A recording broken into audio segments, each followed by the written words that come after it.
Welcome to today's session. So today we are talking about something a bit more specific than we have been over the previous session. One is really about which one of the NIH activity codes should I choose. So R03, R21, R35, R01, which is the best one for me to start with if I am in my career development award and thinking about moving to R level funding. So just a quick introduction to me. If you're new around here, I am Sarah Dobson. I am a research grant consultant and I work primarily with early career researchers applying to NIH.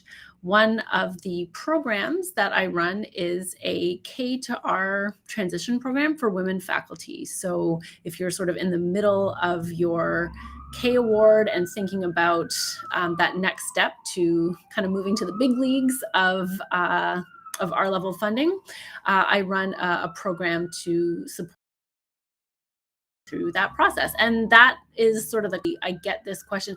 And it usually actually comes from a strategic perspective. So, for example, people will come to me and say, well, I've heard that the pay line is a bit higher for R03s. So should I start there? Or I hear it the other way, for example, I've heard that, it's just as hard, if not harder, to get an R21. So should I just dive right and write an R01?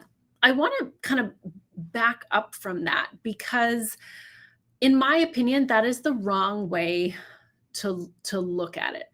But first of all, let's just talk about, let me explain what I mean by the wrong way to look at it by explaining sort of the different activity codes that we're dealing with here, right? So under that research project umbrella, the R series grants at NIH, right? We have a activity codes. We've got the R01, we've got the R30, R03, we've got the R21.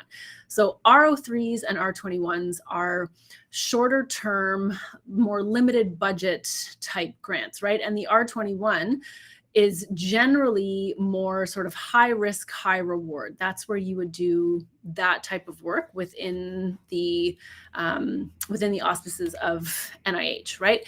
And then we get to the R01, which is sort of the bread and butter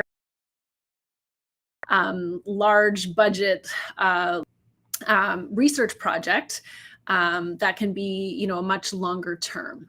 And then the R35 is more of a programmatic grant. So you're not dealing with a specific research project, you're dealing more with a program of research. And it's a very different style of application, and you're looking at things more from a broad perspective without necessarily having specifics that you are the application when it comes to detailed experiments and that kind of thing.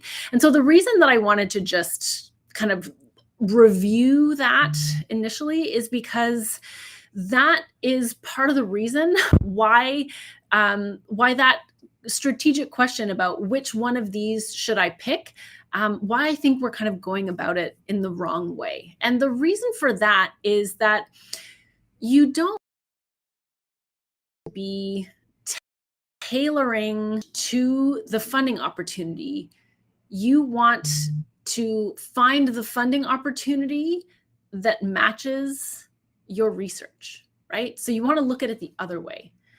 And the reason that this is so important is that what will end up happening if you're sort of like pretzel twisting your idea into a particular funding opportunity rather than saying, this is what I want to accomplish in my long-term impact that I want to have with my research career.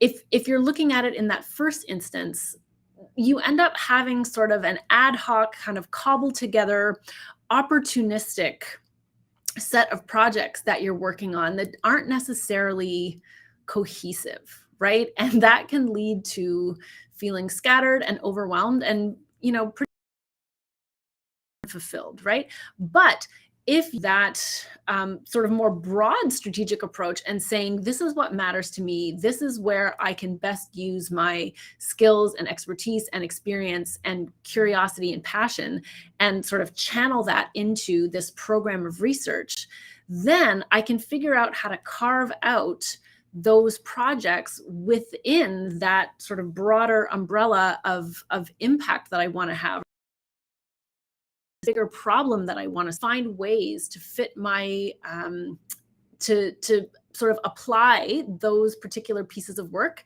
to those funding opportunities. So you're thinking about it from a broader, again, longer term perspective rather than this short term sort of opportunistic, I just need to get some funding. What's the easiest way for me to do it?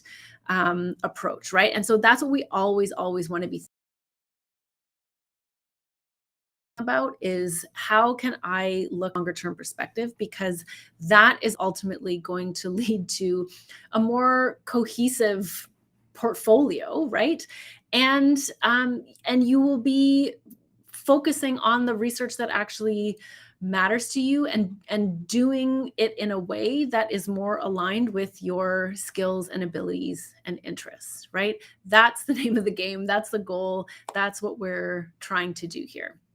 So if you found that helpful and you are sort of midway through your K Award and looking to make that leap to R-level funding, enrollment is now open for the Impact Incubator, which is our 9-month career development program for women faculty who are making that leap from a K Award to R01 funding.